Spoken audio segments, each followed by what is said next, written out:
हरे हरे, हरे कृष्ण कृष्ण कृष्ण हरे हरे, हरे राम राम राम हरे हरे, हरे कृष्ण कृष्ण कृष्ण हरे हरे, हरे राम राम राम हरे हरे, हरे कृष्ण कृष्ण कृष्ण हरे हरे, हरे राम राम राम हरे हरे, हरे कृष्ण कृष्ण कृष्ण हरे हरे, हरे राम राम राम हरे हरे, हरे कृष्ण कृष्ण कृष्ण हरे हरे, हरे राम राम राम हरे हरे, हरे कृष्ण कृष्ण कृष्ण हरे हरे, हरे राम राम राम हरे हरे, हरे कृष्ण कृष्ण कृष्ण हरे हरे. पुंडली कवरदा हरे विठ्ठल.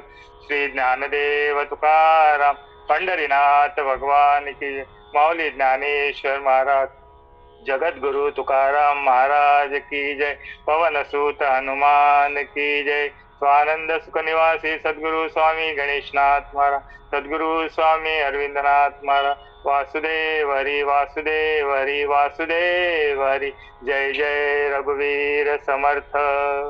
नमो विशदबोध विदग्धा विद्या अरविंद प्रबोधा, पराप्रमय प्रमदा विलासिया. नमो संसार तमसूर्या अपरमित परमवीर्या, तरुण तरतुर्या लालन लीला. नमो जगदखिल पालना मंगलमणि निधाना, सज्जनवन चंदनाराध्य लिंगा. नमो चतुर चित्त चकोर चंद्र, आत्मानुभव नरेंद्र. स्मृती सार समुद्रा मन्मथ मन्मथा. नमो सुभाव भजन भांजना, भवेत कुंभ भंजना. विश्वदभोना श्री गुरुराया. नमो सद्गुरु तुकया ज्ञानदीपा, नमो सद्गुरु सच्चिदानंद रूपा. नमो सद्गुरु भक्त कल्याण मूर्ती, नमो सद्गुरु भास्करा पूर्ण कीर्ती. मनुष्याकृते राघवे ख्याती केली, शिळा शिखरे सागरी तारियेली. तुका स्वामी हा पूर्ण ब्रह्म प्रकाशी, जळी रक्षिले निर्जीवा कागदासी. महाराज हा जन्मला मृत्युलोकी, तुझी उपमा नाढळे अलोकी. भव सिंधुसी बांधिला सेतु जेणे, अनाथा दिना कारणे तू कयाने. तुका भासला मानवी वेशधारी, परिहा लीला विग्रही निर्विकारी. स्वये श्री हरी व्यापकू सर्व जीवा, तुका तोचितो हा परब्रह्म ठेवा. जया पूजिले आदरे पांडुरंगे, विमानस्थ केले प्रयाण प्रसंगे. तनु मानवी दिव्य रूपीच केली, न त्यागी तिये दिव्य लोकासी नेली. कुंडली कवरदार विठ्ठल श्री ज्ञानदेव तुकाराम पंढरीनाथ भगवान. माऊली ज्ञानेश्वर महाराज. जगद्गुरु तुकाराम महाराज की जय. जय जय रघुवीर समर्थ. प्रिय संत सज्जनो, आज आपले गाथेवरचं चिंतन. तर गेल्या म्हणजे वारीच्या आधीचा जो शुक्रवार होता, त्यावेळेला आपण 150व्या अभंगापर्यंत आपण चिंतन पाहिलं होतं. 150 अभंग आपण पूर्ण केले होते. आणि आज आपण सुरुवात करतोय ते 151वा अभंग. चंदनाचे हात पायई चंदन, परिसा नाही हीन कोणी अंग. दीपा नाही पाटी पोटी अंधकार, सर्वांगे साकर अवघी गोड. तुका म्हणे तैसा सज्जनापासूनी, पाहता अवगुण मिळेची ना. या अभंगामध्ये तुकोबाराय आपल्याला संतांचं जे गुण आहेत त्या गुणाचं वर्णन करतायत. आणि त्या संतांचे गुण सांगण्यासाठी तुकोबारायांनी इथे आपल्याला 4 दृष्टांत दिलेले आहेत. एक चंदनाचा दृष्टांत दिलाय, एक परिसाचा दृष्टांत दिलाय, आणि एक दीपाचा दृष्टांत, आणि एक साखरेचा दृष्टांत. असे 4 दृष्टांत तुकोबारायांनी आपल्याला या अभंगामध्ये दिलेले आहेत. आणि चंदनाचं वृक्ष कसं असतं, त्याचं मूळ आणि त्याच्या शेंड्या कुठेही जरी बघितलं तुम्ही, त्याला तिथे सुवास असतो. चंदनाचा सुवास आपल्याला सर्वत्र पसरतो. त्या चंदनाच्या झाडाचा जो सुवास असतो तो सगळ्या ठिकाणी पसरतो आणि त्या चंदनाच्या झाडाच्या बाजूला जी झाडं असतात त्या झाडाला पण तो चंदन करून सोडतो. म्हणजे तो सुवास त्या झाडांना पण असतो. आता बाजूला समजा बोरीचं झाड असेल तर त्या बोरीच्या झाडाला पण चंदनाचा सुवास येतो. तसं हे चंदनाचं झाड असतं. त्याप्रमाणे संत हे चंदनासारखे आहेत. का? कारण संतांना आपली समजा आपण त्यांच्या संतांच्या जवळ गेलो तर आपल्याला पण त्यांचा काहीतरी गुण आपण घेऊ शकतो. संत काय करतात, त्यांचे जे गुण आहेत ते आपल्याला देतात आणि आपण या परमार्थामध्ये जर आपल्याला पाहिजे असेल तर संतांच्या संगतीतच आपल्याला जायला लागेल. संतांच्या संगतीत जर आपण गेलो तरच आपल्याला भगवंताची प्राप्ती होते आणि आपला ह्या मनुष्य देहामध्ये उद्धार होतो. आणि हे मनुष्य देहामध्ये जर आपल्याला उद्धार करायचा असेल तर संतांची संगत ही मुख्य आहे. यापेक्षा आपल्याला दुसरं काही करायची गरज नाही. फक्त संतांची संगत, संतांच्या संगती मनोमार्ग गती अकाळावा श्रीपती येणे पंते. तर चंदनाचं झाड कसं असतं की त्या चंदनाच्या झाडाला सुवास असतो आणि तो आजूबाजूच्या झाडांना पण तो सुवास देतो. आणि हे चंदन कसं आहे, दुर्लभ आहे. तुम्ही प्रत्येक ठिकाणी जर झाडं लावलेली असतील त्याच्या प्रत्येक ठिकाणी तुम्हाला चंदन मिळणार नाही. चंदन दुर्लभ आहे. त्याप्रमाणे संत हे दुर्लभ आहे. संत या जगामध्ये फक्त अवतार घेतात कशासाठी? आपला उद्धार करण्यासाठी. देव ते संत निमित्त त्या प्रतिमा. आपल्याला भगवंताची प्राप्ती, आपल्याला भगवंताची ओळख करून देण्यासाठी संत या जगामध्ये अवतीर्ण होतात. आणि ऐशी कळवळ्याची जाती करी लाभाविण प्रीती म्हटलेले आहे. तुकोबाराने सांगितले काय की लेकुराचे हित वाहे माऊलीचे चित्त ऐशी कळवळ्याची जाती करी लाभाविण प्रीती. ते काही लाभ बघत नाही, तर फक्त संत काय करतात, आपल्याला देत जातात. आपल्याला काहीतरी भगवंताविषयी, आपल्याला भगवंताची प्राप्ती करून देण्यासाठी जो काय मार्ग आहे, मार्ग दावनी गेले आधी दयानिधी संत ते तेणेची पंते चालू जाता न पडे गुंता कोठे काही. ज्ञानोबाराय म्हणतात मार्ग दावनी गेले आधी दयानिधी संत. संतांनी जो मार्ग दाखवलाय त्या मार्गावर जर आपण गेलो तर आपल्याला संतांच्या मार्गाने जर आपण गेलो तर आपण भगवंताची प्राप्ती करून घेऊ शकतो.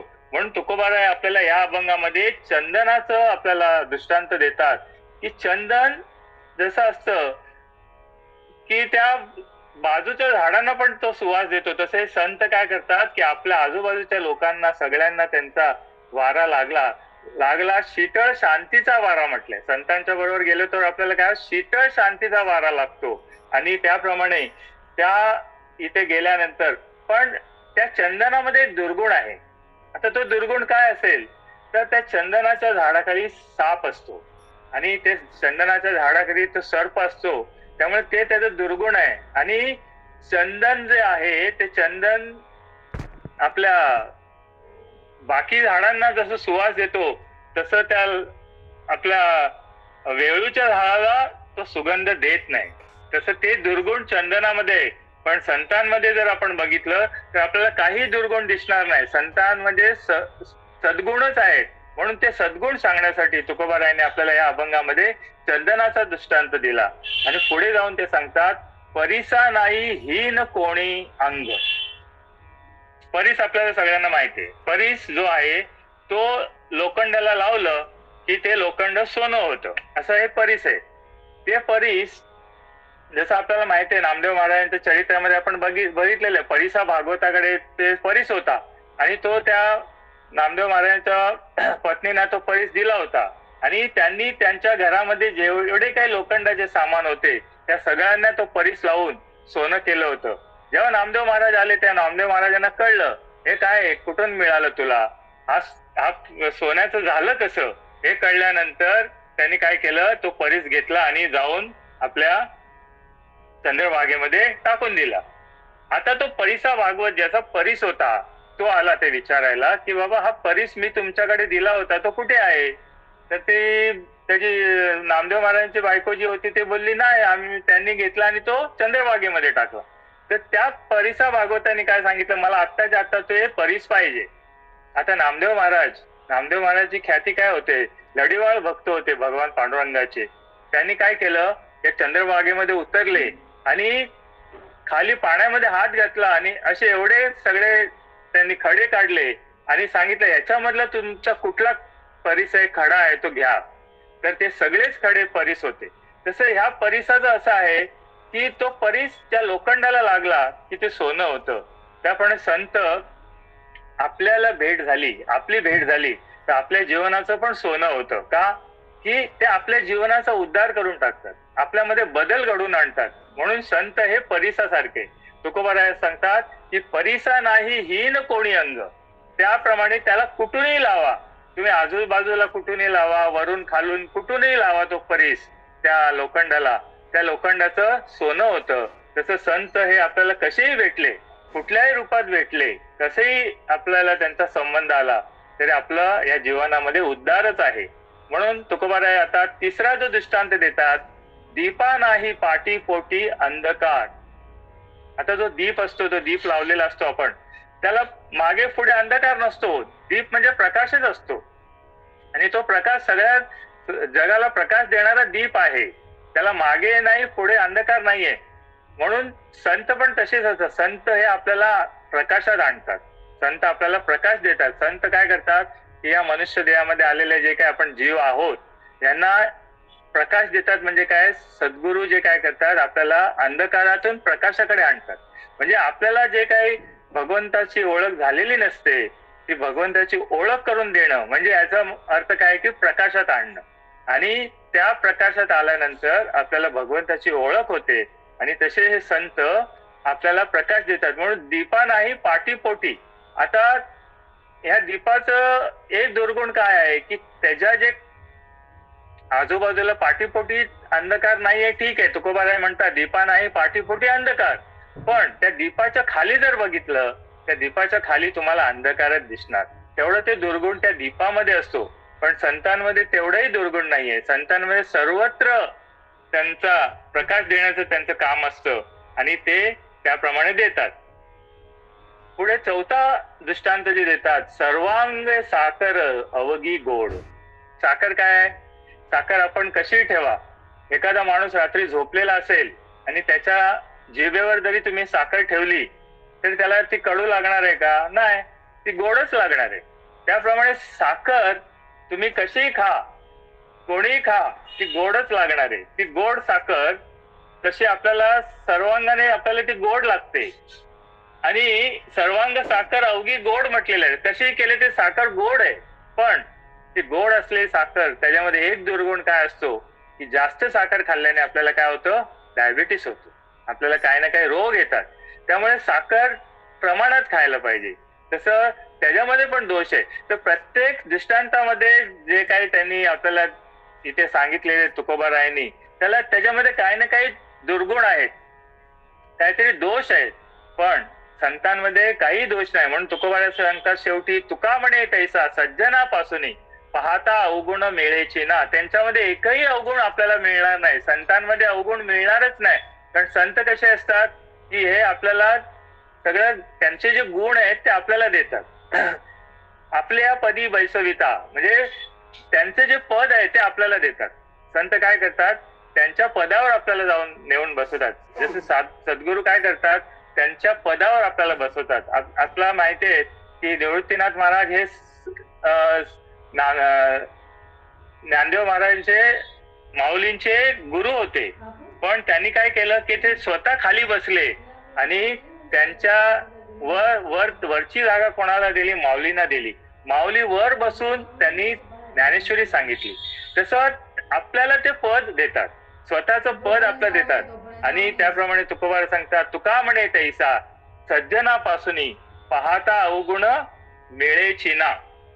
म्हणजे आपल्याला जर अवगुण जर बघायचं असेल तर अवगुण आपल्याला त्या संतांमध्ये दिसणारच नाहीत. कारण काय, संत हे सद्गुणीच आहेत.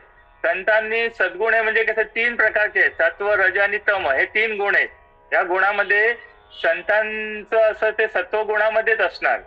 तुम्ही आम्ही कसे असतो, आम्ही प्रत्येक वेळेला आपल्या वेगवेगळ्या गुणामध्ये जातो. काही वेळा आपण सात्विक असतो, काही वेळा राजस असतो, काही वेळा आपण तामसी असतो. तुकोबारायांनी एका अभंगामध्ये सांगितले, जन्माचे ते मूळ पाहिले शोधून दुःखासी कारण जन्म घ्यावा, पाप पुण्य करुनी जन्मा येतो प्राणी, नरदेहा येऊनी हानी केली.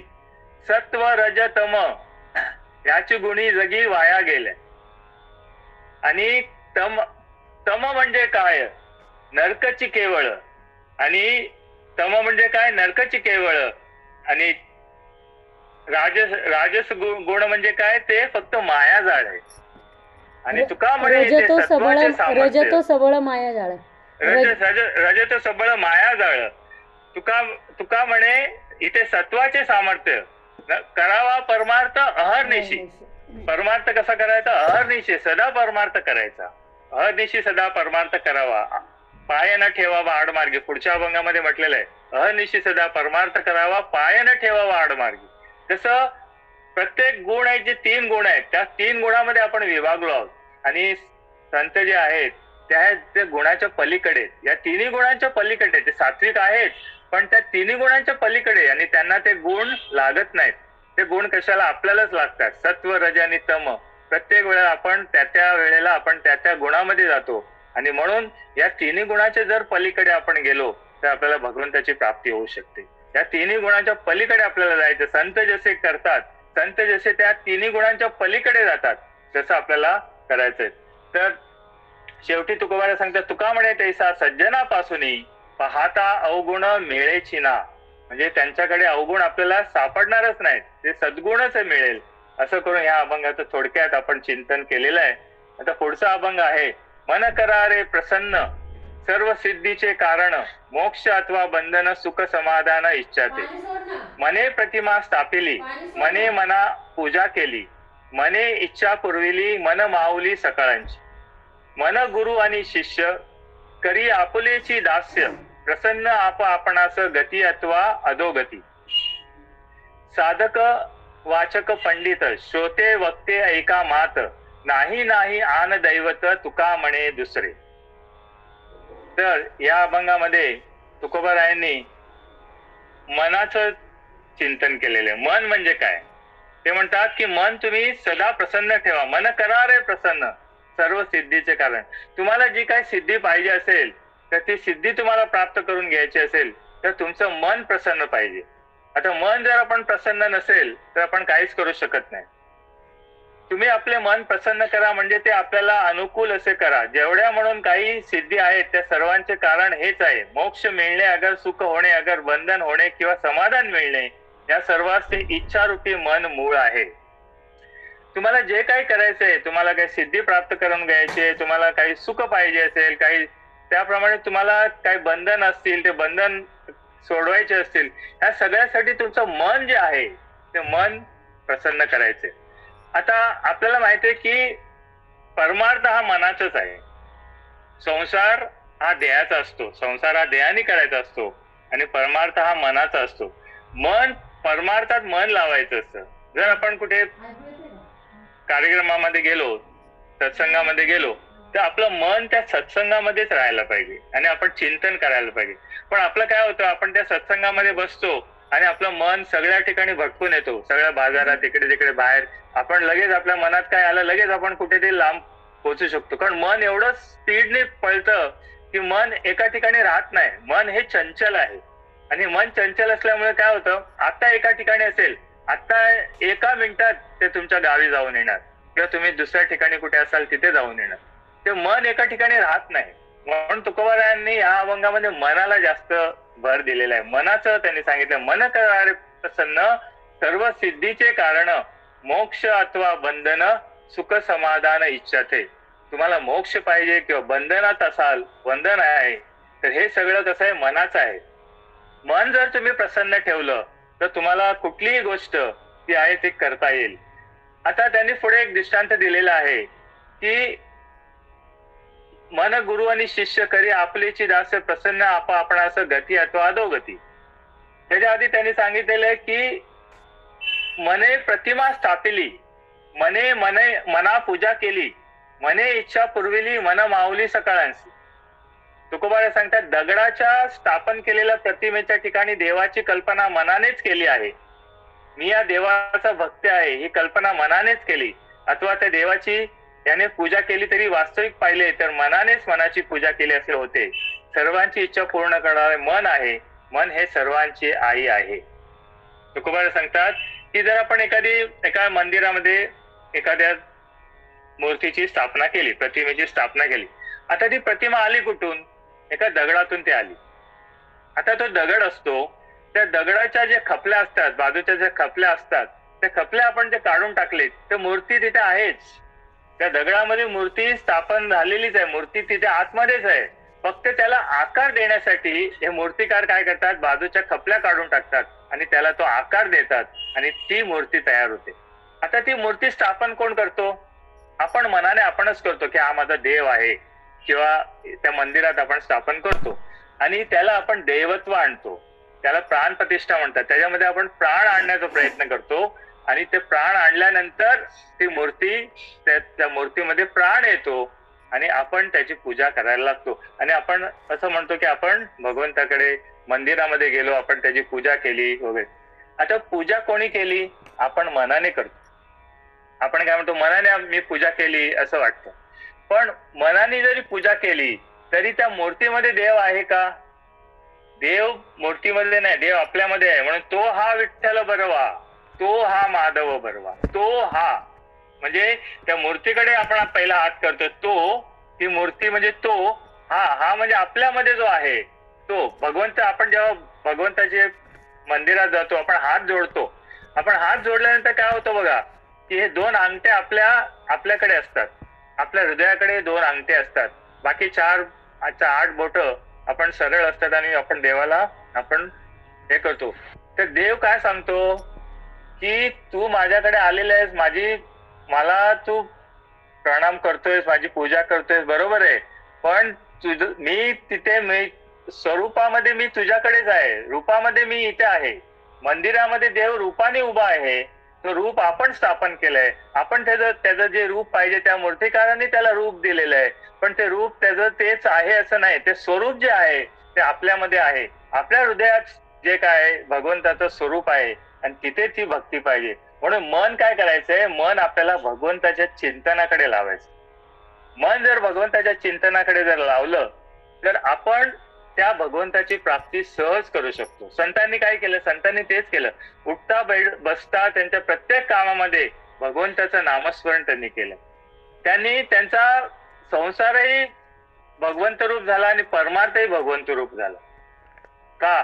कारण त्यांनी अखंड सदा नाम घोष करू हरिकथा, तेणे सदा चित्ता समाधान. तुम्हाला सतत समाधान जर पाहिजे असेल तर सदा नाम घोष करू हरिकथा. तुम्ही सदा नामघोष करा, तर काय होईल की तुम्हाला समाधान मिळेल. आणि आपल्याला काय समाधानच पाहिजे. या मनुष्य देहामध्ये आल्यानंतर आपल्याला 2च गोष्टी पाहिजेत, आनंद आणि समाधान. आनंद कुठे? आपल्या आतमध्ये आहे. तो आनंद आपल्याला बाहेर दिसत नाही. पण जी चांगली गोष्ट झाली, भगवंताचे आपल्याला भजन चांगलं झालं किंवा भगवंताचं नामस्मरण चांगलं झालं की आपल्याला आतून आनंद होतो. आनंद आत आहे, बाहेरून नाही. बाहेर आपण आनंद शोधतो किंवा सुख बाहेर शोधतो, पण सुख आपल्याला आतच आहे. आपल्या आतमध्ये सुख आहे, आपल्या आतमध्ये आनंद आहे. आणि तो आनंद शोधण्यासाठी तुकोबा सांगतात, मन करा रे प्रसन्न सर्व सिद्धीचे कारण. या मनाला तुम्ही प्रसन्न करा. प्रसन्न करा म्हणजे कसं करा? की तुम्ही भगवंताच्या भजनामध्ये राहा, अखंड चिंतन करा. आणि अखंड चिंतन करता करता काय येतं? चिंतने तदरूपता म्हटलं. चिंतने तदरूपता म्हणजे काय? चिंतन करता करता तुम्हाला समाधी लागेल. आता वारकरी संप्रदायामध्ये आपल्याला समाधीची एवढी आवश्यकता नाही, कारण आपण चालते बोलते आपण भगवंताचं नामस्मरण करू शकतो.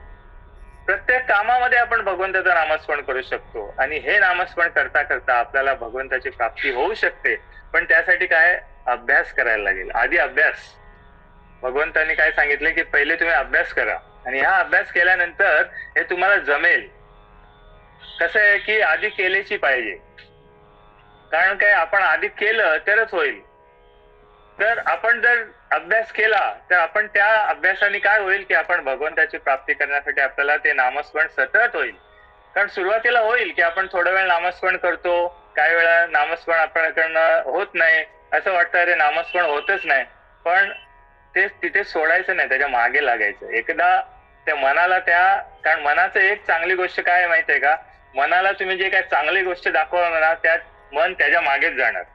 आणि जर तुम्ही त्याला वाईट गोष्टीच्या मागे लागले तर मन तिथेच धावणार. पण चांगली गोष्टी दाखवा. मनाला सांगा तू प्रवचनाला जा, कीर्तनाला जा, मन तिथेच जाणार. कारण काय की मनाची एक चांगली गोष्ट आहे, त्याला चांगलं काय ते दाखवा तर ते चांगल्या गोष्टीकडे जाणार. तर तुकोबाराय सांगतात की तुम्ही मना पूजा केली, मने इच्छा पुरवली, मन मावली सकळांची. पुढे सांगतात की मन गुरु आणि शिष्य करी आपुलेची दास्य, प्रसन्न आपणास गती अथवा अधोगती.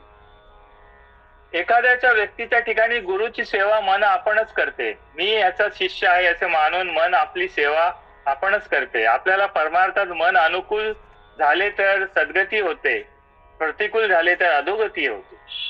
परमार्थात काय होतं की आपल्याला अनुकूल परिस्थिती असेल तर आपल्याला सद्गती येते आणि सद्गती मिळते, आणि प्रतिकूल झाले तर अधोगतीला जातो. म्हणून मनाला काय करायचं आहे की जे आपल्याला अनुकूल आहे, ज्या परमार्थिक कार्य आहेत, परमार्थिक ज्या अनुकूल गोष्टी आहेत ते मनाला आपण दाखवायचं. आणि काय करायचं की त्या मनाला सांगायचं की तू तिथेच थांब, मनाला आपण तिथे स्थिर करायचंय. म्हणून तुकोबाराय सांगतात की मन करा रे प्रसन्न, बाकी काय नाही. तुम्ही मनाला प्रसन्न ठेवा. कुठे? परमार्थाच्या ठिकाणी. संसारात सांगितलेलं नाही, संसारात मन प्रसन्न करायची गरजच नाही, कारण संसारात मन प्रसन्न राहणारच नाही. कारण सुख दुःख लागलेलेच आहे. दुःख बांधवडी आहे संसार, सुखाचा विचार नाही कुठे. आणि ह्या संसाराच्या नावे घालून या शून्य वाढता हा पुण्य धर्म केला. संतांनी काय केलं? संसाराच्या नावाने शून्य घातला आणि वाढता हा धर्म पुण्य केला. आणि त्यासाठी काय होतं की ह्या संसारामध्ये आपण मनाला काय करायचंय की त्या मनाला गोजरायचंय आणि त्याला सांगायचंय की तू इथे राहा, या परमार्थात राहा आणि तू या भगवंताचं चिंतन सतत करत राहा. मग तेव्हा काय होईल की तुमचं मन प्रसन्न राहिलं परमार्थाच्या ठिकाणी, तेव्हा तुम्हाला त्या भगवंताची प्राप्ती होईल. साधक वाचक पंडित श्रोते वक्ते एक ऐका मात, नाही नाही आन दैवत तुका म्हणे दुसरे. तुकोबारायांनी मनाला दैवत म्हटलेलं आहे. का? कारण मन हे एक अशी वस्तू आहे की ती आपल्याला भगवंतापर्यंत पोहोचू शकते. देहाने आपण करतो, देहाने आपण परमार्थात करतो, टाळ्या वाजवतो, आपण वाचेने नामस्मरण करतो, ते सगळे ठीक आहे. पण जर आपलं मन त्या ठिकाणी नसेल, भगवंताला काय पाहिजे? तुमचं मन पाहिजे. बाकी सगळ्या गोष्टी तुमची काही नको, भगवंताला मन पाहिजे, तुमचं प्रेम पाहिजे. भगवंताला हाची दुष्काळ तयाला, थोर प्रेमाचा भुकेला हाची दुष्काळ तयाला. भगवंत हा थोर प्रेमाचा भुकेला आहे, त्याला फक्त प्रेमाचीच भूक आहे. आणि त्याला बाकी तुम्ही काय वस्तू द्याल, तुम्ही नारळ पेढे बाकी सगळे काही जे वस्तू द्याल ते सगळं भगवंतानीच तयार केलेले आहे. आणि ते तुम्ही देऊन त्याला काय उपयोग नाही. त्याला काय पाहिजे? त्याला जे पाहिजे, त्याला ज्याची आवड आहे ती त्याला द्यायची. म्हणजे त्याला काय पाहिजे? तुमचं प्रेम पाहिजे. प्रेमाविण नाही समाधान. भगवंतानी तुकोबारायांनी सांगितलं प्रेमाविण नाही समाधान. भगवंताला प्रेमच आवडतं आणि तुम्ही त्याला प्रेम द्या. आणि ते प्रेम कसं? त्या मनाने द्या. म्हणून मन करारे प्रसन्न, प्रेमाने आपण मन प्रसन्न करून भगवंताला प्रेम अर्पण करायचंय. म्हणून तुकोबार सांगतात की वाचक हो, श्रोते हो, तुम्ही ही माझी गोष्ट ऐका की मनाशिवाय दुसरे दैवत नाही. तुकोबाराने आपल्याला दैवत सांगितले. काय या अभंगामध्ये? दैवत कुठलं आहे? मन. मनाला मुख्य स्थान दिलेलं आहे आणि तेच दैवत आहे. आणि ते दैवत मनाला दैवत म्हटलेलं आहे. आणि ते मन तुम्ही प्रसन्न ठेवलं परमात्म्याच्या ठिकाणी तर तुम्हाला भगवंताची प्राप्ती सहज आहे, सहज होऊ शकते. आणि हे सतत आपल्याकडनं घडण्यासाठी आपण त्या मनाचं कंट्रोल करायला पाहिजे. मनाला आपण इकडे तिकडे सैरावेळा धावता येणार नाही असं बघायला पाहिजे, सैरावेळा धावणार नाही असं बघायला पाहिजे. का? की हे मन जे आहे ते भगवंताच्या चरणाकडे जर आपण लीन केलं तर आपण भगवंताची प्राप्ती करू शकतो. तर आता पुढचा अभंग तुकोबारा सांगतात. माय बापे जरी सर्पिण की बोका, त्याचे संग सुकान पवे बाळ, चंदनाचा शूळ सोनियाची बेडी, सुख नेती फोडी प्राणनाशी, तुका म्हणे नरकी घाली, अभिमान जरी होय ज्ञान गर्व ताट. सर्पिण आई समजा असेल, एखादी सर्पिण आई असेल किंवा बाप बोका असेल, याच्या संगतीने मुलास सुख होत नाही. कारण बोका पिल्ले खातो, सर्पिण अंडी खाते. आता एखाद्याची आई सर्पिण आहे किंवा बाप बोका आहे तर त्याला सुख होईल का त्यांच्या संगतीत? नाही. कारण काय? सर्पिण काय करतं? सर्पिण अंडी खाते आणि बोका जे आहे त्याच्या पिल्लालाच खाते, म्हणून त्याला सुख होणार नाही. एकाला चंदनाच्या सुळावर दिले. समजा एखाद्याला तुम्ही चंदनाच्या सुळावर दिले, तर चंदन सुवास आहे, सुवासिक आहे, चंदनाचा वास येतो, चांगला आहे, सुवासिक आहे, म्हणून आपल्याला वाटेल त्या सुळावर जर आपल्याला दिलं तर आपल्याला सुख होईल. तसं आहे का? नाही. चंदनाच्या सुळावर जरी आपण गेलो तरी आपल्याला तिथे दुःखच आहे. का? कारण ते थंड जरी लागत असेल, आपलं सुख न होता तरी प्राण नाशच होणार आहे, आपला प्राणच जाणार आहे. त्या सुळावर जरी आपल्याला चढवलं असेल तर आपला प्राण जाणार. भले ते चंदनाचा असू द्या, सुवासिक असू द्या, तिथे आपल्याला सुख मिळणार नाही. सोन्याची बेडी पायात घातली तर क्षणभर सुख न होता सुख दुःखच होईल.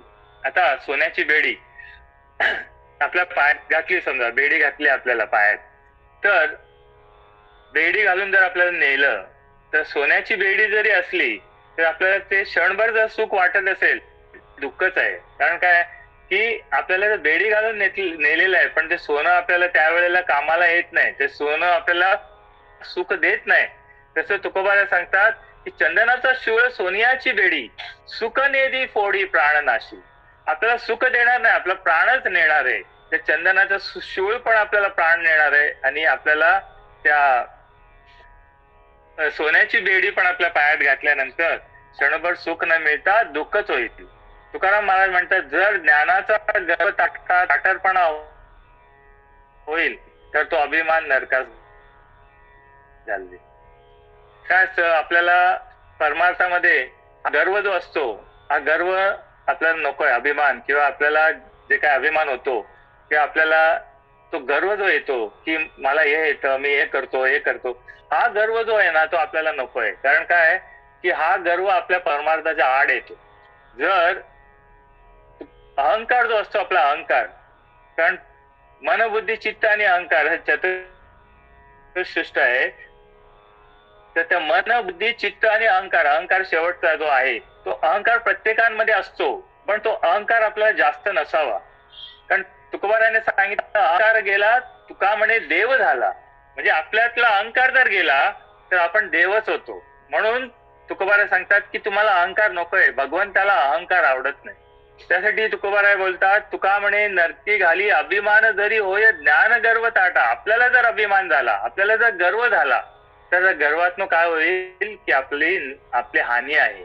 त्या हानी होण्यासाठी जर आपल्याला गर्व वाढला तर आपल्या हानीच होणार आहे. म्हणून तो गर्व नकोय आपल्याला, तो अहंकार नकोय, अभिमान नकोय. आणि त्यामुळे काय होईल की आपल्याला भगवंताची प्राप्ती करून घेता येईल. तुकोबाराय म्हणतात, जर ज्ञानाचा गर्व ताटा होईल तर तो अभिमान नरकास घालवेल. जर आपल्याला अभिमान जास्त झाला तर आपल्याला स्वर्गात नाही नरकात जायला लागेल. तर त्या नरकात जाण्यासाठी हा अभिमानच मूळ कारण आहे, किंवा गर्व किंवा अहंकार हा कारण आहे. म्हणून तुकोबारा सांगतात की तुका म्हणे नरकी घाली अभिमान जरी होय ज्ञान गर्व ताटा. पुढचा अभंग शिकल्या 154वा अभंग आहे. शिकल्या बोलाचा सांगतील वाद अनुभव भेद नाही कोणा. पंडित ते ज्ञानी करतील कथा न मिळती अर्था निज सुका. तुका म्हणे जैसी लाचासाठी ग्वाही देतील हे ठावी नाही वस्तू. शिकलेले अनुभव, मोठमोठे बाता करतो, मोठमोठे शब्द वापरतो, आता सांगतो, पण त्याच्यात मूळ अनुभव नसतो. कारण त्याने जे काय असतं वाचलेलं असतं आणि ते वाचलेलं तो फक्त लोकांसमोर सांगतो आणि मोठमोठ्या बाता करतो, अनुभव घेत नाही. परमार्थात काय असतो, आपला अनुभव घ्यायचा असतो. अनुभव हा मुख्य आहे. हा अनुभव घेतल्याशिवाय आपल्या परमार्थात भगवंताची प्राप्ती होणार आहे, भगवंताची ओळख होणार नाही.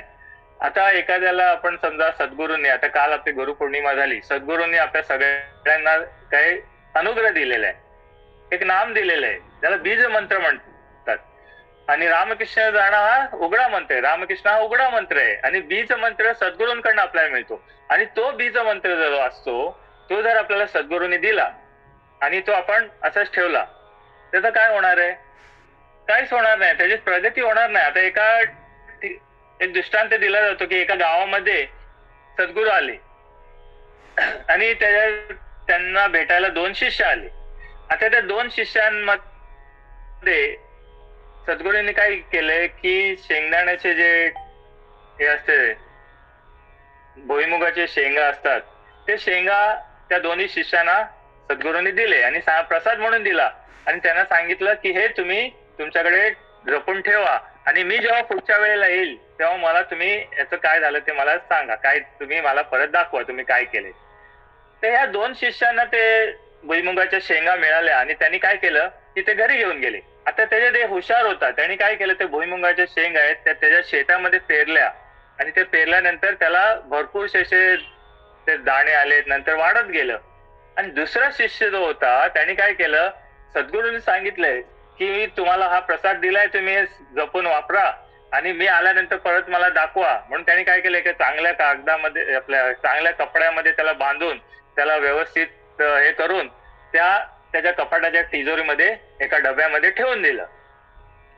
आता काही वर्षानंतर सद्गुरू परत आले. त्यावेळेला काय झालं, तर दुसरा शिष्य त्यांनी जे भुईमुगाचे शेंग त्या शेतामध्ये पेरले होते त्याला भरपूर ते पीक वाढलं, त्याला चांगला फायदा झाला, त्याचे ट्रक भरून भरून मग माल जायचा फॅक्टरीमध्ये कंपनीमध्ये आणि त्यांनी फार त्याच्यात नफा केला आणि मोठा व्यापारी झाला. आणि यांनी काय केलं नव्हतं, यांनी ते फक्त तिजोरीत ठेवून दिलं होतं. आता सद्गुरू जेव्हा परत आले तेव्हा जो तिजोरीत ठेवलेला होता तो लगेच पहिल्यांदा लगेच पळत पळत पहिल्यांदा आला सद्गुरूंची भेट घ्यायला आणि त्यांनी दाखवलं. आता त्यांनी दाखवलं तर सद्गुरूंनी दोघांना विचारलं, मी तुम्हाला काहीतरी दिलं होतं काही वर्षापूर्वी, त्याचं काय केलं. तर तो दुसरा शिष्य जो होता त्यांनी काय केलं, त्यांनी ते तिजोरीमधनं ते कपडा आणला आणि ते उघडलं आणि त्याला दाखवलं. ते दाखवल्यावर त्याच्यात काय होतं, ते भुईमुगाचे शेंगा आहेत ना ते सगळे एकदम असं माती होऊन गेली होती, म्हणजे सगळं चुरा झाला होता, काही राहिलेलं नव्हतं, सुकून हे झालं होतं. आणि दुसऱ्या शिष्याला विचारलं तर तुझं काय, तर त्यांनी सांगितलं की माझं असंच आहे, मी एवढं वाढलं. तर तसं सद्गुरूंनी आपल्याला जे काही दिलेलं असतं ना ते आपण फक्त सद्गुरूकडे गेलो, ते घेऊन आलो आणि आपण गप बसलो, कोणाला काही विचारलं नाही की याचं काय करायचंय, तर तसं नाही चालणार. की ते आपल्याला वाढ करण्यासाठी आपल्याला कोणाला विचारायला पाहिजे ही वस्तू कशी वापरायची, किंवा आपण सद्गुरूंकडनं जे काही वस्तू मिळाली त्याचा वापर सतत करायला पाहिजे. ते चिंतन चालूच ठेवायला पाहिजे जो अनुग्रह आपल्याला दिलाय, आणि त्याप्रमाणे ते चिंतन जर केलं तर आपल्यामध्ये ती वाढ होणार. आणि जर आपण तशीच ठेवली ते तसंच पडून राहणार, आपल्याला जे मिळालेली वस्तू त्याचा आपल्याला किंमत कळाली नाही. सद्गुरूंनी जे काय आपल्याला अनमोल दिलेलं आहे, सद्गुरूंनी जे काय आपल्याला जे वस्तू दिली ती अनमोल आहे. या मनुष्य देहामध्ये आल्यानंतर आपल्याला सद्गुरू जे देतात ते आपण जे विसरलेलो आहे आईच्या उदरामध्ये ते आपल्याला आठवण करून देतात, आणि ते आठवण करून देतात आणि ते आपल्याला पुढे जाऊन आपल्याला त्याची वाढ करून भगवंताची प्राप्ती करण्यासाठी या मनुष्य देहामध्ये आल्यानंतर आपला उद्धार करण्यासाठी सद्गुरू आपल्याला करायचा असतो. म्हणून आपण ह्या देहामध्ये आल्यानंतर सद्गुरू न करता कोणी जाऊ नये. ज्यांनी कोणी सद्गुरूंकडे बोध घेतला नसेल त्यांनी अवश्य सद्गुरूंकडे बोध घ्या. सद्गुरूंकडे बोध घेतल्यानंतरच तुमचा उद्धार आहे, त्याशिवाय तुमचा उद्धार या देहामध्ये होणार नाही. म्हणून सद्गुरूंचा बोध जो काय आहे तोच तुकोबारा इथे सांगतात, शिकल्या बोलायचे सांगतील वाद, अनुभव भेद नाही कोणा.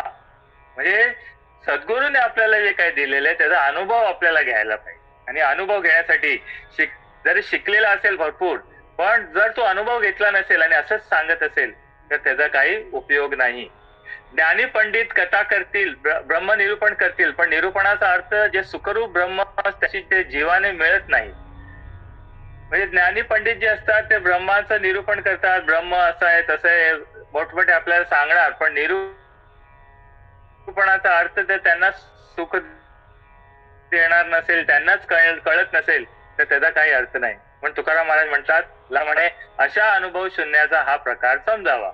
म्हणजे आपल्याला समजा एखाद्याचे खोटी साक्ष द्यायला लागली, लुचपत देऊन जर खोटी साक्ष आपण जर दिली तर त्याचा काही उपयोग नाही. तसं ह्याच्यामध्ये आपल्याला जर अनुभव शून्य काहीतरी आपण सांगू किंवा आपल्याला अनुभव नसेल आणि त्या अनुभवाशिवाय आपण काय सांगू तर त्याला काही फायदा होणार नाही. आपल्याला पण म्हणून काहीतरी घ्यायला पाहिजे. या परमार्था आपल्याला अनुभव श्रेष्ठ आहे.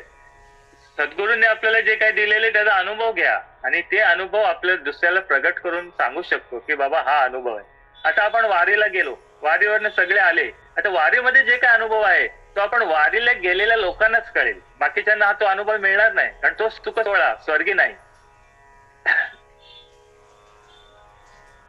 आपल्याला जो सुख सोहळा आपण जो आता बघून आलो, आपण जो अनुभवून आलो, तो सुख सोहळा आपण सगळ्यांना जरी सांगितला तरी त्यांना तेवढं कळलं नाही. पण जो स्वतः त्यांनी जाऊन तिथे अनुभव घेतला, तर तो सुख सोहळ्याचा जो आनंद, जो आपला आतला आनंद आहे, तो आनंद आपण आपल्या आपणास घेऊ शकतो. तसंच त्यांना पण ते आनंद मिळेल, पण कधी स्वतः त्यांनी जर ते बघितलं तर हा प्रकार समजावा. आता पुढचा अभंग 155वा अभंग आहे. प्रारब्ध क्रियामाण भक्ता संचित नाही जाण, अवघा देवची झाला पायी भरोनिया अंतर्बाही, सत्व रजतम बाधा नवे हरिभक्तासी कदा, देव भक्तपण तुका म्हणे नाही भिन्न. या अभंगामध्ये तुकोबाराय प्रारब्ध, क्रियामाण आणि संचित या 3 विषयावर चिंतन तुकोबारायांनी या अभंगामध्ये केले. आता प्रारब्ध म्हणजे काय? प्रारब्ध म्हणजे पूर्वजन्मामध्ये जे काय आपण केलेलं असतं, ते जे काही पाप पुण्य जे काय असतो, तो प्रारब्ध रूपामध्ये आपल्याला ह्या जन्मामध्ये भोगायला मिळतो. आता ह्या जन्मामध्ये जे काय आपण भोग भोगतो, तो भोग कितीतरी आधी किती जन्मामध्ये आपण केलेलं असतं, त्याचा आपल्याला ह्या प्रारब्ध आपल्याला भोगायला लागतं. आणि ह्या जन्मामध्ये हा जो प्रारब्ध आपल्याकडे आलेला असतो, आपल्याला जो प्रारब्धाने मिळालेलं असतं जे सुख किंवा दुःख, ते आपल्याला ह्या जन्मामध्ये भोगूनच संपायचं असतं.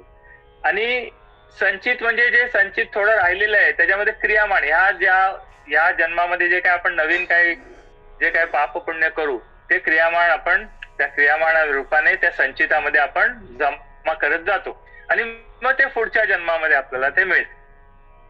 तुकोबारा सांगतात, पूर्वकृत कर्म ज्याच्या भोगास आम्ही आरंभ केला आहे ते प्रारब्ध होय. जे काही पूर्वकृत मोगम त्या संचित म्हणतात, आणि जे मरेपर्यंत आपल्या हातून कर्म होते त्याच क्रियामाण म्हणतात. म्हणजे आपण जे आता काही कर्म करतो मरेपर्यंत त्याला क्रियामाण म्हणतात. आणि जे काही पूर्वकृत मोगम राहिलेलं असतं संचित, त्याला संचित म्हणतात. प्रारब्ध जे काय आता भोगून झालेलं असतं ते प्रारब्ध झालं की त्यातला काही संचित असतो. जसं आपण बँकेत पैसे ठेवतो आणि पैसे ठेवल्यानंतर आपण त्याच्यामध्ये परत काहीतरी जमा करतो, तेव्हा ते आपण त्या संचितामध्ये जमा करतो आपण तसं. तर हे प्रारब्ध जे आहे ते प्रारब्ध आपल्याला भोगायलाच येतं. आणि हे भोगताना आपल्याला काय होतं की ते भक्तांना ते संचित आणि प्रारब्ध क्रियामाण हे लागत नाही. आम्ही मनुष्य जन्मामध्ये आल्यानंतर आम्ही या जन्मामध्ये आल्यानंतर आपल्याला प्रारब्ध भोगायलाच लागतं. पण संतांना काय असतं, भक्तांना ते संचित किंवा प्रारब्ध हे भोगायला येत नाही. कारण काय की त्यांनी जे भगवंताची जी भक्ती केलेली असते, त्या भक्तीमध्ये त्यांना एवढं हे झालेलं असतं की ते भगवंताच्या जवळ गेलेले असतात की ते भगवंत तो त्यांचं प्रारब्ध काय असतं ते प्रारब्धाचं दुःख त्यांना वाटूच देत. पण तुकोबारा सांगतात की ज्ञानी पंडित कथा मरेपर्यंत आपल्या हातून कर्म होते त्यास क्रियामाण म्हणतात. पण ही सर्व कर्मे भक्ताला नाही, कारण त्या भक्तांना आत बाहेर एक देवाचा अनुभव असल्यामुळे त्यांचे सर्व तोच झाला आहे. आतही देव बाहेरही देव, कारण देव आणि भक्त जुजा नाही भाव. देव आणि भक्त जुजा नाही भाव म्हणजे देव आणि भक्त एकच आहे. देव ते संत निमित्त त्या प्रतिमा. त्याप्रमाणे तो देव आणि संत एकच असल्यामुळे त्यांना ते प्रारब्ध आणि क्रियामाण किंवा संचित काय लागतच नाही. पण आपल्याला काय असतं, आपल्याला ते भोगाव्याच लागतं. आलिया भोगासी असावे सादर, त्याप्रमाणे आपल्याला भोगायलाच लागतो. त्या प्रारब्ध क्रियामाण भक्ता संचित नाही जाण, अवघा देवची झाला पायी भरोनिया अंतर्बाही. आत बाहेर तो देवच झालेला आहे. तो संत काय आहेत की आतून बाहेरून देवच झालेला आहे, म्हणून त्याला ते प्रारब्ध क्रियामाण किंवा संचित काही भोगायला येतच नाहीत. सत्व रजतम बाधा नवे हरिभक्तासी कदा. म्हणजे सत्व रज आणि तम, आता मगाशी आपण म्हटलं की सत्व रजतम या गुणांची बाधा केव्हाही हरीच्या भक्ताला होत नाही. आता सत्व रजतम आपण मगाशी बोलले सात्विक राजस आणि तामस ह्या तिन्ही गुणांच्या पलीकडे ते भक्त आहेत. म्हणून जे संत आहेत त्या तिन्ही गुणांच्या पलीकडे आहेत, म्हणून त्यांना हे सत्व रजतम लागत नाही. पण तुम्हा आम्हाला काय होतं, सत्व रजतम आपल्याला लागतं. आणि त्या सत्व रजतम लागताना आपण काय करायला पाहिजे की आपण जास्तीत जास्त सत्वाकडे जायला लागेल. तुका म्हणे सत्वाचे सामर्थ्य करावा परमार्थ अहर्निशी. जर तुम्ही परमार्थ सतत केला, अहर्निशी केला, तर तुम्हाला काय त्या सत्वाकडेच तुमचं जास्त ओढ जाईल आणि तुम्हाला सत्वाचीच ओढ लागेल आणि तुम्हाला रज आणि तम या दोन गुण लागणार नाही. तर ह्या दोन गुणाच्या पलीकडे जर आपल्याला जायचं असेल तर आपल्याला सात्विकच राहायला लागेल. आता सात्विकामध्ये काय होतं, सात्विक म्हणजे सात्विक आचार, सात्विक आहार, प्रत्येक गोष्ट आपल्याला सात्विकच करायला पाहिजे. आता आपण वारकरी संप्रदायामध्ये असल्यामुळे आपल्याला सगळं सात्विकच करायला लागतं. कारण की आपल्याला आहार सात्विक असतो, आपण आचार सात्विक असतो, आपण प्रत्येक कार्यक्रमाला जातो सात्विक कार्यक्रम. आता जे तामसिक कार्यक्रम वगैरे पण असतात. आता जर पंढरपूरला जरी आपण गेलो तरी पंढरपूरमध्ये वारीत आपण वारकरी लोक असतात, सात्विक सगळे कार्यक्रम होतात, भजन कीर्तन होतात. त्याचप्रमाणे तिथे तमाशा पण होतो, तो तामसिक आहे. तर काही लोक आहेत ते त्या तमाशाला जातात. तर तमाशाला गेले तरी ते तामसी आहे, तर तिथे न जाता आपण ज्या भजन कीर्तनाला गेलो तर त्याला सात्विक म्हणतात. आता भजन कीर्तनाला गेलो पण मन आपलं तिथे राहिलं पाहिजे. जर एखादा मित्र, दोन मित्र होते, पंढरपूरला गेले आणि एक बोलला नाही ना एवढं वारी करून आपण आलोय तर पंढरपूरला आलोय तर आपण भजन कीर्तनाला जायला पाहिजे कीर्तनाला. आणि दुसरा होता तो, त्याला तर तमाशाची आवड होती आणि तो तमाशाला जायचं म्हणत होता, याला पण तिथे घेऊन जायचं म्हणत होता. हा बोलला नाही ना मी नाही येणार भाऊ, मला तर इथे आल्यानंतर काहीतरी भजन कीर्तनच करायचं, कीर्तनालाच जायचं. आता तो जो दुसरा माणूस होता तो तमाशाला गेला आणि हा इथे भजन कीर्तनाला गेला. पण ह्याचं काय झालं, कीर्तनात बसलाय पण ह्याचं मन तिथे, तो त्या तमाशात गेलाय. तो काय करत असेल, त्याला तमाशामध्ये त्याला काय गाणी कुठली असतील किंवा काय ते असं तो विचार करत राहिला की तमाशामध्ये त्याला काय आनंद होत असेल, काय असेल, असं सगळं त्याचं चिंतन करत होता. आणि तो तमाशामध्ये होता तर तो ह्याचं चिंतन करत होता, अरे मी एवढं पंढरपूरला येऊन कशाला या तमाशात आलो, त्याच्याबरोबर कीर्तनाला गेलो असतो बरं झालं, कीर्तनात चांगले काय अभंग ऐकायला मिळाले असते, काहीतरी निरूपण चांगलं ऐकायला मिळालं असतं, म्हणून असं चिंतन करत होता. म्हणजे तो जरी तमाशात असेल तर त्याचं चिंतन कुठे होतं, त्याचं मन कुठे होतं, आपल्या इथे कीर्तनात होतं. पण कीर्तनात जो मनुष्य होता त्याचं मन कुठे होतं, तमाशामध्ये. म्हणजे असं करून काय होतं, ह्याला पाप लागतंय आणि त्याला पुण्य लागते. जो जरी तमाशामध्ये असला तरी त्याला थोडंफार पुण्य मिळेल, कारण काय तो इकडचं चिंतन. म्हणून मनाने जो काय आपण करतो ते मन आपलं त्या ठिकाणी पाहिजे, मन चांगल्या सात्विक ठिकाणी पाहिजे. म्हणून मनाचं सात्विकपणा या करताच परमार्थ आहे. आणि हे मन, म्हणून मागच्या अभंगामध्ये तुकोबारायांनी सांगितलं मन करा रे प्रसन्न. त्या मनालाच, कारण हे परमार्थामध्ये मनच मुख्य आहे. मनेरी गाय म्हटलेले तुकोबारायांनी, तू भगवंताला सांगितलं तू या मनेरी गायला तू सांभाळ, आणि तू या मनेरी गायला सांभाळलं की माझं सगळं काम होणार आहे. कारण काय की हे मनच एवढं आहे की हे चंचल असल्यामुळे ते इकडे तिकडे पळत असतं. त्या मनाला तू कंट्रोल कर आणि त्या मनाला तू माझ्या या परमार्थाकडे लाव आणि तुझ्या चरणाकडे लाव. म्हणजे काय होईल की मी तिथे तुझ्या चरणाकडे सतत राहीन आणि तुझं चिंतन सतत घडेन. सत्व रजतम बाधा नव्हे हरिभक्तासी कदा. या हरिभक्तांना सत्व रजतम ही बाधा होत नाही. कारण काय, ते सतत भगवंताच्या चिंतनामध्ये असल्यामुळे, आत बाहेर भगवंतच असल्यामुळे त्यांना ती बाधा होत नाही. देव भक्तपण तुका म्हणे नाही भिन्न. शेवटी तुकोबाराम सांगतात देव व भक्त यांच्यामध्ये काही भेद नाही असे तुकोबाराम महाराज सांगतात. कारण देव आणि भक्त तसं बघितलं तर भेद नाही, एक एकाच्या हृदय गोडी साखरेच्या ठाई म्हटलेले. जसं हरिहरा भेद नाही करू नका वाद म्हणतात, तसं एकमेकाच्या हृदयामध्ये या हृदयीचे त्या हृदय घातले. माऊलींनी ज्ञानेश्वरीमध्ये म्हटलेले या हृदयीचे त्या हृदय घातले.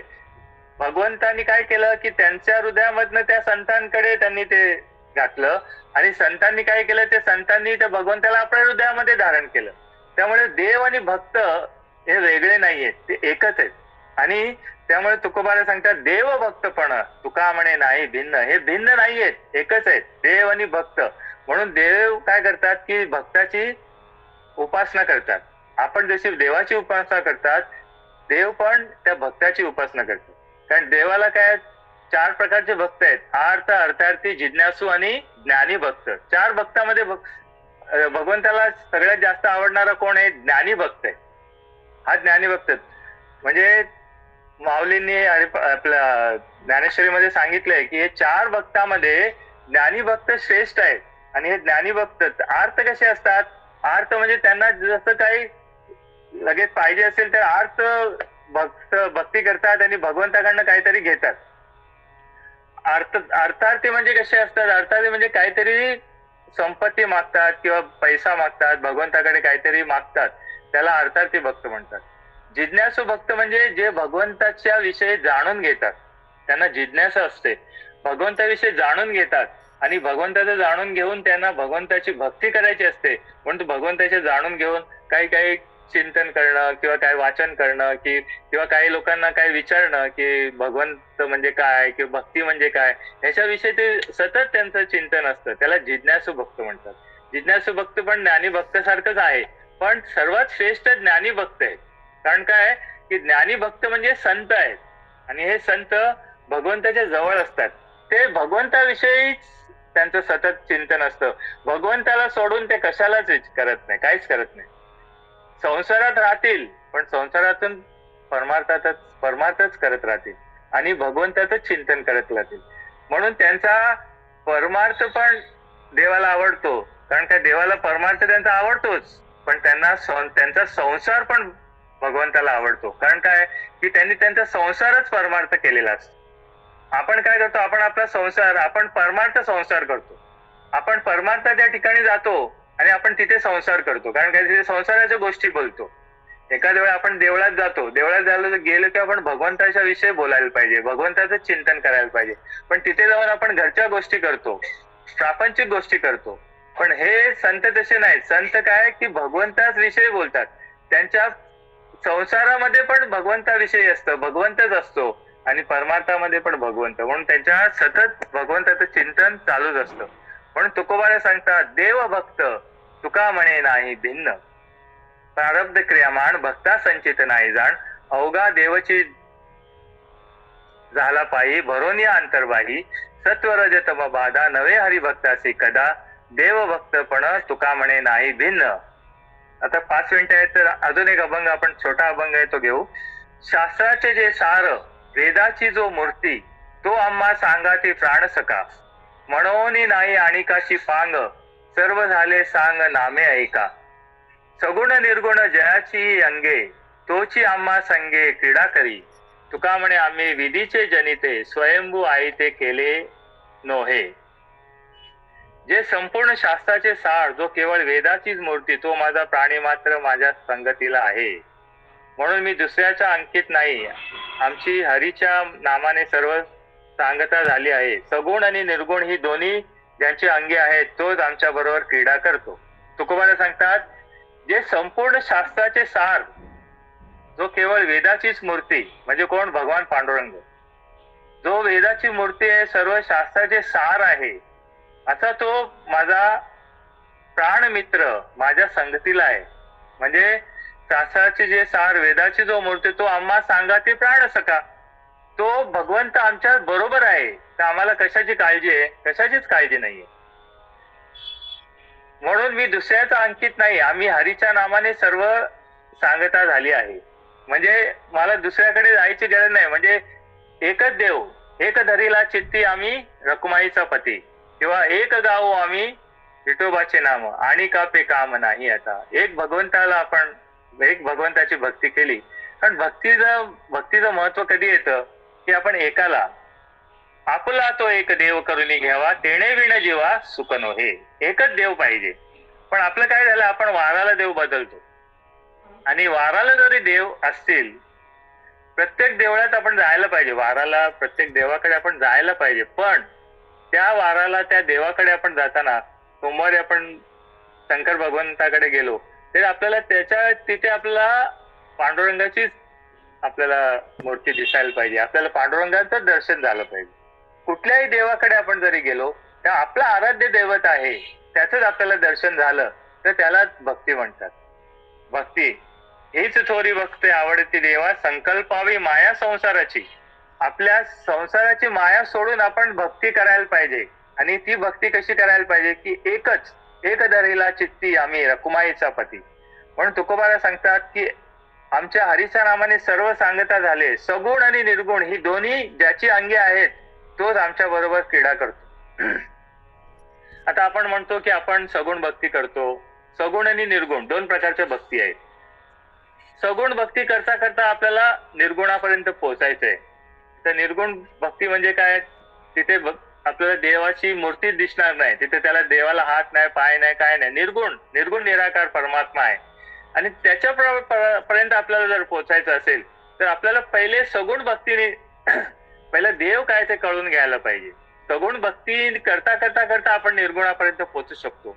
म्हणून सगुण असो किंवा निर्गुण असो, ही दोन्ही ज्याची अंगे आहेत तो आमच्या बरोबर क्रीडा करतो. म्हणजे आपल्या बरोबर भगवंत सगुण रूपामध्ये पण आहे, निर्गुण रूपामध्ये पण. आता आपण बाहेर जी भक्ती करतो, बाहेर जी आपण भगवंताची पूजा करतो किंवा आपण मंदिरात पूजा करतो, ती आपण सगुण भक्ती आहे. पण आपली निर्गुण भक्ती कुठली आहे? ही भगवंताचे जे नाम आहे ते नाम आपल्या सद्गुरूंनी जे दिलेलं नाम आहे त्या नामाची उपासना जी आपण करतो, ते नामाचं नामस्मरण आपण जे सतत करतो, ती निर्गुण भक्ती आहे. म्हणून ते दोन्ही आपल्याकडेच आहे, आपल्याबरोबर क्रीडा करतं असं म्हणतात तुकोबाराज. तुकाराम महाराज म्हणतात, आम्ही ब्रह्मदेवाचे बाप आहोत. आम्ही स्वतः सिद्ध असल्यामुळे आम्हास कोणी केले नाही. आता आपल्याला माहित आहे की ब्रह्मदेवाचे बाप कोण आहे? विष्णूच्या नाभी कमलातून ब्रह्मदेव आलेले आहेत, बरोबर. आणि ते सगळे सिद्ध आहेत. त्यांनीच हे जग स्थापन केलेलं आहे. कारण काय? म्या बोलिल्या वेद बोले, म्या चालविल्या सूर्य आले, म्या हलविल्या प्राण आले, जो जगाते चाळीता म्हटले. पर्वता बैसकानं संडावी, समुद्र रेखानं ओलांडावे, पृथ्वी भूते व्हावी ही आज्ञा माझी. माऊलीने 9व्या अध्याय सांगितलंय की पर्वताला पण मी सांगितलंय की तू आहे तिथेच उभा राहा, तो त्याची जागा सोडत नाही. पृथ्वीला पण मी सांगितलंय की तू आहे तसंच त्या पृथ्वी धारण कर, शेषावर धारण केलेली पृथ्वी तशीच राहते. आणि समुद्र पण ती रेखा ओलांडत नाही. जर समुद्राने त्याची रेखा ओलांडली असती तर सगळ्या ठिकाणी पाणी भरलं असतं. कारण ह्या भूलोकामध्ये आपल्याकडे पाणीचं मात्रा जास्त आहे. 75% पाणी आहे समजा, आणि ती पाण्याची जर रेखा ओलांडली तर सगळ्या ठिकाणी पाणी होईल. म्हणून माऊलीने सांगितले की समुद्र रेखा न ओलांडावे ही आज्ञा माझी. म्हणजे प्रत्येक ठिकाणी भगवंताची आज्ञा आहे. म्या बोलविल्या वेद उबले, म्या चालविल्या सूर्य आले, म्या हलविल्या प्राण आले, जो जगाते चाळीचा. म्हणजे प्राणाला पण चालवणारा तोच आहे, सूर्याला चालवणारा पण तोच आहे, आणि जो वेद जो बोलतोय तो वेदाला बोलवणारा पण तोच परमात्मा आहे. आणि तोच परमात्मा, त्याच्याविषयी तुकोबारा सांगतात की आम्ही स्वतःसिद्ध असल्यामुळे आम्हाला कोणी केले नाही. म्हणे ते देव जो आहे तोच आम्ही आहे. तुकोबारा सांगतात आम्हीच देव झालो. देव पहावे असे गेलो, तेथे देवची होणी ठेलो. बरोबर. त्यांनी भगवंताचा पाहायला गेलो आणि आपणच देव होऊन राहिलो. आता आपण कोणाला म्हटलं की तू देव आहेस तर ते म्हणून अरे असं कुठे, मी कुठला देव आहे. पण तसं बघितलं आपण सगळे देवच आहोत, देवाचेच अंश आहोत. तर तुमच्यामध्ये देव आहे, माझ्यामध्ये देव. मी जो बोलतोय तो माझ्यामधला देव तुम्हाला बोलतोय, आणि तुम्ही देव तुमच्यामधल्या देवाच्या रूपाने ऐकताय, त्याला देव पण आहे. म्हणून प्रत्येकामध्ये देव आहे. म्हणून आपण वारकरी संप्रदायामध्ये कसे प्रत्येकाचं आपण दर्शन घेतो, पाया पडते जन एकमेका. का? कारण प्रत्येकामध्ये आपण देव बघतो. की आपण स्वतःसिद्ध असल्यामुळे आम्हास कोणी केले नाही. कारण काय असतं की त्या देवाला निर्गुण निराकार परमात्मा आहे, त्याला कोणी केलेलं नाहीये, पण तो स्वतः सिद्ध आहे. सगळंच नाश होणार आहे. जेव्हा पृथ्वी रसातळाला जाईल तर सगळं नाश झालं तरी भगवान परमात्मा एक राहणार.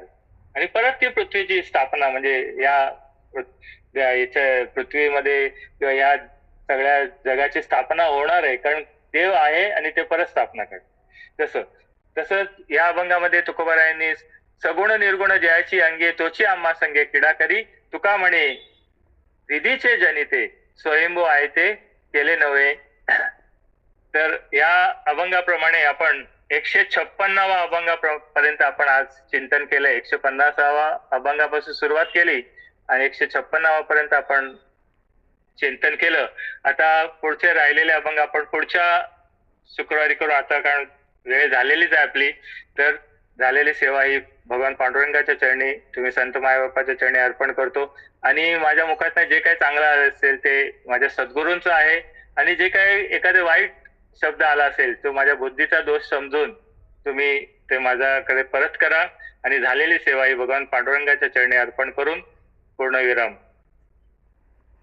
पुंडली कवरदारी विठ्ठल श्री ज्ञानदेव तुकाराम पंढरीनाथ भगवान की जय. माऊली ज्ञानेश्वर महाराज की, जगद्गुरु तुकाराम महाराज की जय. जय जय रघुवीर समर्थ. आता विश्वात्मके देवे, येणे वागेज्ञ तोषावे, तो शोनी मद द्यावे पसाय दाने. जय खळांची व्यंकटी सांडो, तया सत्कर्मी रती वाढो.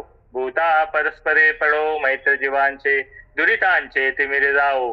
विश्व स्वधर्म सूर्य पाहो, जो जे वांचिल तो ते लाहो. प्राणीजात वर्षत सकळ मंगळी, ईश्वर निष्ठांची मांदियाळी. अनवर्त भूमंडळी, भेटो तया भूता. चला कल्पतरुचे आरव, चेतना चिंतामणीचे गाव.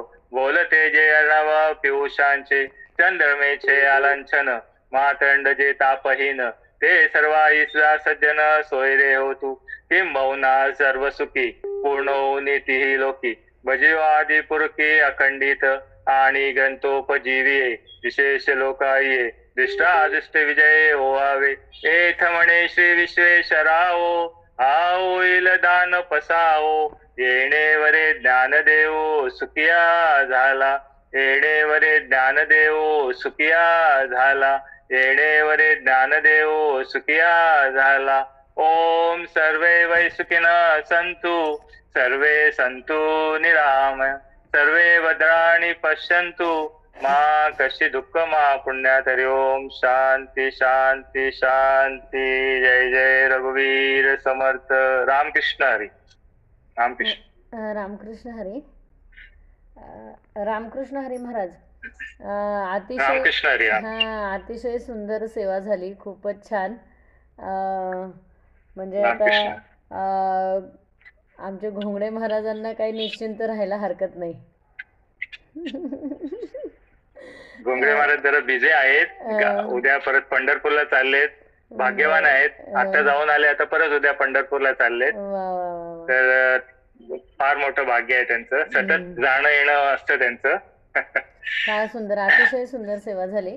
आणि असंच तुमचं श्री रघुनाथ फाउंडेशनवर प्रेम असू द्या, अशी मी ईश्वर चरणी प्रार्थना करते. आणि